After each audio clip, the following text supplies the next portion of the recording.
Things most definitely do not always go your way out on the water. I mean, it can be a real struggle out there, and we're going to go ahead and talk a little bit about that today.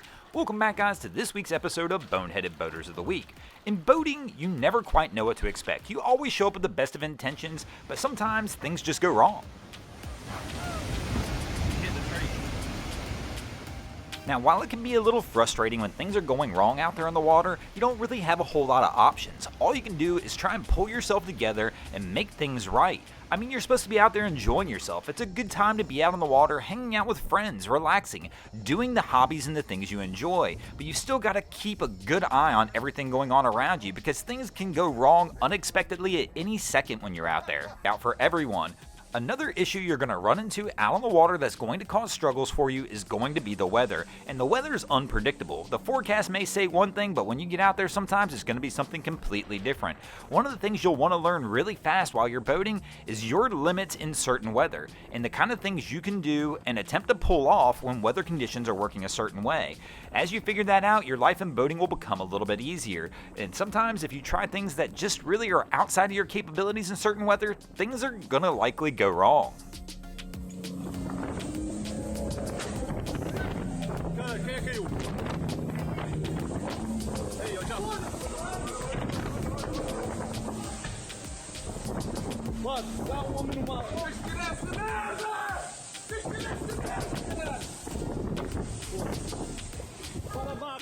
Weather is really one of the most unpredictable things you're going to deal with on the water that is really going to give you issues because weather can affect everything about the boat. It's going to affect the way the boat performs. It's going to affect the way things happen on the boat. For example, rough weather can cause different cargo to move about the boat, shifting weight and shifting the way your boat will perform.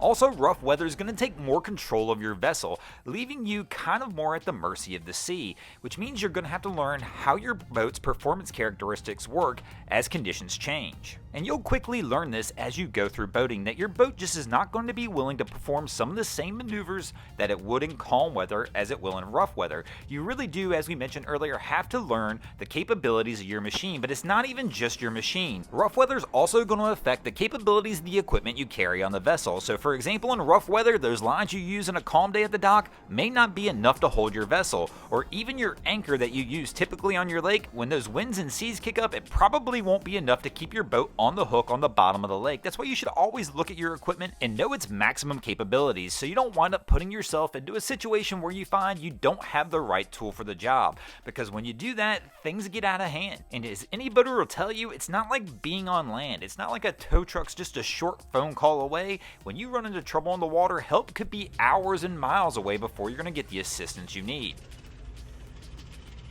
And one of the biggest struggles we'll likely have out on the water is that learning curve itself. Many states, especially here in the US, we have what are called credit card or checkbook captains. In other words, if you've got enough money to buy the boat, you likely can just get out on the water. No training required, no license required or anything. And many people will get out there on the water and quickly learn it's not quite the same as driving a car. The boat's not going to react the same. You're dealing with different conditions than what you would typically deal with on the road. And you'll find that it's a whole lot harder than you originally imagined. And it's going to take time and practice to get it right.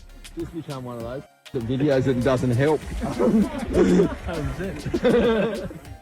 Of course, there's always going to be a learning curve out on the water, and things are going to get a little sideways, and sometimes things will get turned a little upside down. But don't worry, it always winds up getting a little easier. Thanks for watching. I hope you enjoyed this episode of Boneheaded Boaters of the Week. If you ever see anything crazy happening on your waterways, be sure to hit me up on Facebook or Instagram and let me know, and you might see your stories over here. Just like Robert Burns, David Dickinson, David Klein, David Monuro, Lorraine Christine, Andy's Adventures, and David Korn did this week. And if you guys haven't already, go ahead and drop an anchor on the subscribe button here. If not, we're coming to steal your drain plug.